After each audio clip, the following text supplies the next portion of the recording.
Hey, what's up guys? Thanks for stopping by the channel. I hope all is going fantastic out in your worlds. Today here we're going to kick it in the 1990s to talk about 5 great action comedies that I think have gone a bit forgotten as the recent decades have passed. Now you may be asking yourself, what makes a good action comedy? And well, it really does depend on the film. Some of them are comedically driven and they use the action to catch you off guard by increasing the intensity. Others are action driven and they use light doses of humor to break the tension that way. Either way, this creates an engaging connection to the story as the tone swings back and forth throughout the runtime. So essentially, a good action comedy needs solid, well-crafted action sequences and a sense of humor that's actually funny and possibly tailored to the character's strengths. And I have 5 movies that I think do the genre blend extremely well that have been a bit lost in the mix over the years. Now, these movies are in no particular order, so let's get into it. Come on, Bennett. Let's party.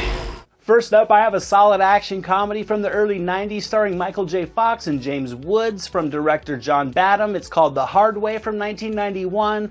Here, Michael J. Fox plays an actor who teams up with a hot-tempered detective to research for a role he's taking, but he soon finds himself in the middle of a case revolving around a sadistic serial killer called the Party Crasher. Got the fun. Cut, man. I think I lost the contact out there. I think this movie absolutely excels from the humor of James Woods and Michael J. Fox. They have a nice, authentic chemistry with one another, and they're a fantastic comedic duo for this film. I will admit, The Hard Way, it doesn't veer too far out of the box, but it's nicely produced, it's well-paced, and it blends humor and action together effectively. The tone does get a bit dark in places, and Woods' character is a bit insufferable, but that's sort of the point of his role. I think New York serves up a great location with tons of depth and texture and vibrant visual appeal. Stephen Lang jumps into the movie as the cartoonish villain, the Party Crasher, and he does bring plenty of charisma to the role. The final act is over the top, but it's also visually appealing while still being nostalgic to those big spectacle-filled closings of Hollywood movies from the era. We're moving along to 1992 for my next movie. It's a crime comedy starring Christian Slater and Mila Jovovich from director Bruce A. Evans. It's called Cuffs. In this one, Christian Slater plays an early 20s kid just enjoying life and following the breeze until his brother is murdered, and Slater finds himself in charge of his brother's district of the San Francisco Patrol Special Police Unit and in the sights of a brash serial killer known as Kane. Can I help you?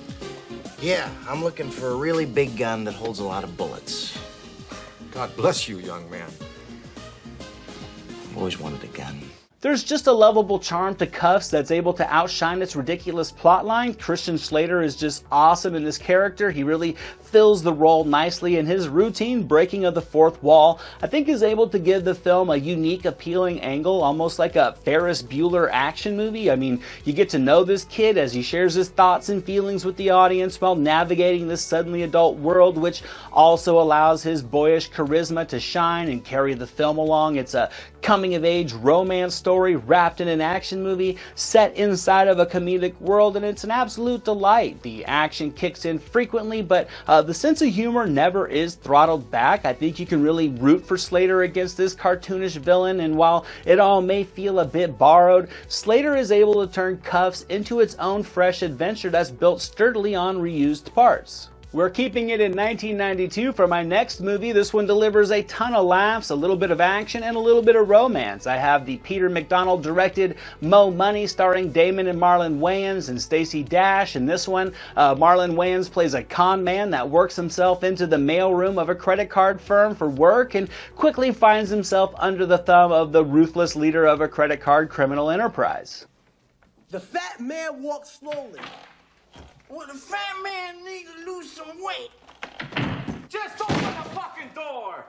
Now, Mo Money is certainly a comedically driven movie with the action coming in a bit late. It's actually an odd blend of light humor, sex, style, and music with spots of murder and blackmail cut in, but I mean, the odd mix just works together. Damon and Marlon are hilarious together, and sure, there are some dated jokes, and not all the material hits as effectively as it did all those years back, but it doesn't really undercut the nostalgic appeal of this movie. Mo Money doesn't take itself seriously at all. It almost plays like a music video in places, but it has tons of appeal and atmosphere, and seeing the violence mixed in is just kind of awkwardly appealing to the movies of those era.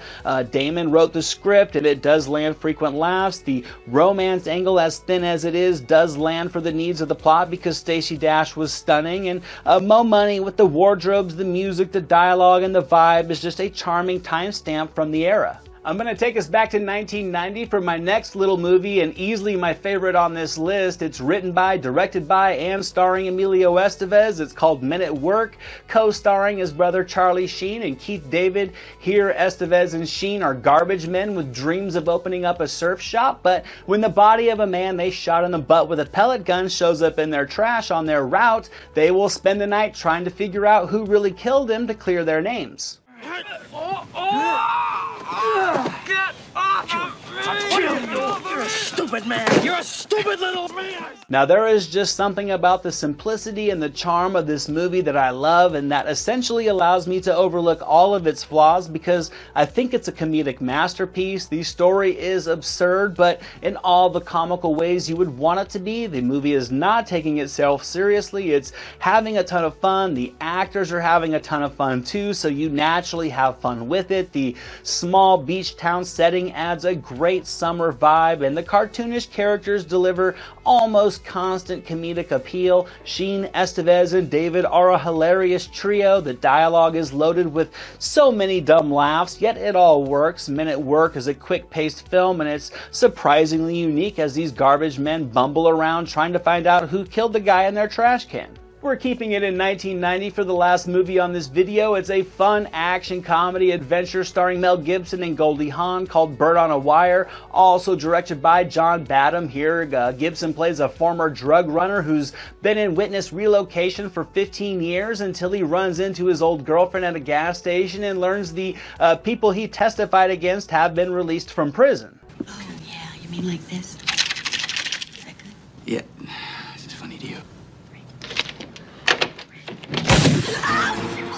I would certainly say Hawn and Gibson are the driving force of this movie. They're a charming pair in this effective blend of action, humor, adventure, and romance. Sure, the story's a bit thin, it's a bit procedural, but it's more than enough to fuel a satisfying just road trip adventure for these two former lovebirds to go on. Hawn and Gibson are great together. They deliver a natural chemistry that sells their former romance and all the broken hearts and memories and laughs and frustrations that come with that history. Bird on a Wire, I think, really is shot like a tightly crafted action flick with the practical laughs balancing the antics of the plot beats nicely to create a charming ebb and flow with so many entertaining situations and scenarios throughout the runtime. I mean, you know where this movie is going to wind up. However, watching Hawn and Gibson get there is still plenty engaging. It's a lighthearted film that doesn't try to do too much, and it delivers a feel-good ride led by two 90s A-listers. And that's my list for today, guys. I think these are all great action comedies. They may not necessarily reinvent the wheel,